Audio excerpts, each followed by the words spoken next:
उज्जैन के जीवाजीगंज थाना क्षेत्र के खजूरबाली मस्जिद के पास मोहर्रम के दौरान हुई घटना को लेकर शहर काजी खलीक उर रहमान ने गहरी चिंता व्यक्त की है। साथ ही उन्होंने इस पूरे मामले की कड़ी निंदा करते हुए निष्पक्ष और गहन जांच की मांग की। दरअसल शहर काजी ने कहा कि उन्हें इस घटना का बेहद अफसोस है और ऐसी किसी भी घटना को अंजाम देने से पहले परंपरागत तरीकों और पूर्व में हुई घटनाओं पर गौर करना चाहिए। उन्होंने जोर देकर कहा कि ऐसे मामलों में समुदाय के लोगों को विश्वास में लेना चाहिए और उनकी सहमति के बाद ही कोई निर्णय लेना चाहिए। यह परंपरा सदियों से चली आ रही है और इसकी पवित्रता बनाए रखना आवश्यक है। उन्होंने इस बात पर भी जोर दिया कि इस घटना की पूरी जांच होनी चाहिए ताकि दोषी व्यक्तियों को सजा मिल सके।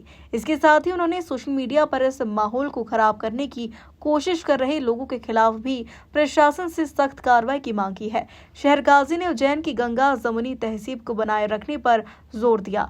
उन्होंने कहा कि शहर की शांति और सौहार्द को खराब करने वाली किसी भी गतिविधि को बर्दाश्त नहीं किया जाएगा। उन्होंने इस बात पर चिंता व्यक्त की है कि इस तरह की घटनाएं हिंदू समाज पर भी नकारात्मक प्रभाव डालती है, जो मुस्लिम समाज के साथ मिलकर रहते हैं।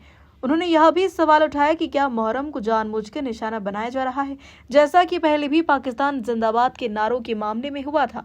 शहर काजी ने कहा कि ऐसी घटनाओं से अनावश्यक रूप से लोगों के खिलाफ मामले दर्ज होते हैं और जो भी नहीं हुआ होता वह सामने आता है, जिससे तकलीफ होती है। अंत में शहर काजी खलीक उर रहमान ने एक बार फिर जांच की मांग करते हुए कहा कि इससे शहर का वातावरण खराब होने से बचेगा और उज्जैन का आपसी भाईचारा और सौहार्द बना रहेगा।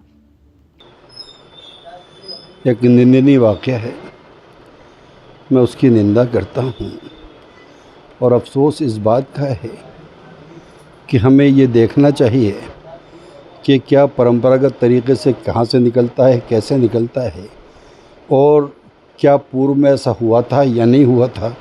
कम से कम उसके ऊपर नज़र रखनी चाहिए और ऐसे किसी भी कार्य को करने से पहले कम से कम लोगों को कॉन्फिडेंस में लेना चाहिए और उनके कॉन्फिडेंस में लेने के बाद ही कोई बात करनी चाहिए, क्योंकि एक परंपरा है और अंदर जाने वाली भी और सलाम करके आने वाली भी, ये आज से नहीं है, वर्षों पुराना काम है और इसकी जांच भी होनी चाहिए। ऐसे कृत्यों की जांच होनी चाहिए ताकि जो लोग इसमें दोषी हों उनको सज़ा मिले, बल्कि जो नाम आ रहे हैं उस पर गौर करना चाहिए कि इस तरह का काम। और क्या एक बात और सोचना चाहता हूँ, क्या मुहर्रम टारगेट पे? अफसोस होता है मुझे, इसके पूर्व के अंदर भी हिंदुस्तान व पाकिस्तान जिंदाबाद के नारों की एक बात आई थी जो कृत हुआ ही नहीं था। आखिर कोर्ट ने उसको नकारा, मगर कोर्ट ने नकारा एक लंबे समय के बाद। ऐसी कंडीशन के अंदर वो लोग तो जेल गए ना, तो बेवजह लोगों के रिकॉर्ड बने और जो कृत नहीं हुआ वो कृत सामने आवे तो तकलीफ़ होती है।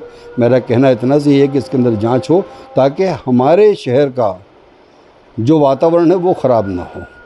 मैंने कभी भी इस चीज़ को बर्दाश्त नहीं किया है कि शहर की तहजीब जो गंगा जमनी बनी हुई है वो ख़राब ना हो। अब एक चीज़ गौर करने वाली बात ये भी है कि आप अंदाज़ा लगा लें कि बड़े साहब की जब दौड़ लगती है तो उसमें मुस्लिम समाज नहीं होता, 20% मुस्लिम समाज होता है, बाकी हिंदू समाज होता है। आप ये बताओ कि उनके जहनों के अंदर क्या आएगा या वो क्या सोचेंगे। तो मेरा बड़ा अफसोस का मुकाम है, क्योंकि ये सब चीज़ें बंटवारे की हैं। बंटवारा मत करो यार, ये हमारे शहर का बंटवारा मत करो। ये जो लोग रहते हुए हैं ये गंगा जमनी तहजीब को बनाने वाले लोग हैं इस शहर के अंदर, उन्होंने कभी इसको बिगाड़ने की कोशिश नहीं की है।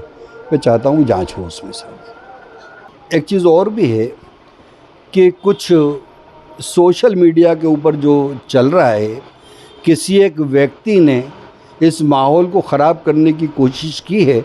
मैं चाहता हूं कि प्रशासन ऐसे लोगों के ऊपर भी नज़र रखे जो माहौल को ख़राब करने की कोशिश कर रहे हैं, ऐसे लोगों से दूर रहें।